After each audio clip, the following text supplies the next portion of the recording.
ఏడాదికి పైగా సినిమాలకు గ్యాప్ ఇచ్చి రీసెంట్ గా 2 సినిమాల్లో నటిస్తున్న హీరో రవితేజతో రొమాన్స్ చేసే ఛాన్స్ కొట్టేసిందట ప్రజ్ఞా జైస్వాల్.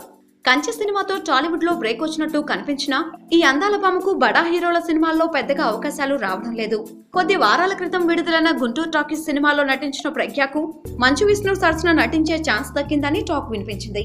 అయితే లేటెస్ట్ గా ఈ అందాల భామకు మాస్ హీరో రవితేజ సరసన నటించే అవకాశం దాదాపుగా దగ్గరికి వచ్చినట్టు తెలుస్తుంది.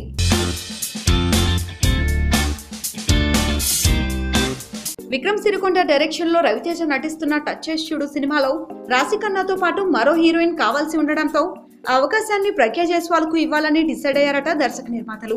ఇక రీసెంట్ గా ఈ సినిమా స్టోరీ విన్న ప్రజ్ఞ త్వరలోనే ఈ నయా మూవీకి సైన్ చేసే అవకాశం ఉందని ఇండస్ట్రీలో వార్తలు వినిపిస్తున్నాయి. మొత్తానికి హీరోయిన్ గా పైకొచ్చే విషయంలో అమ్మడు ఒక్కో మెట్టు ఎక్కుతున్నట్టే కనిపిస్తుంది.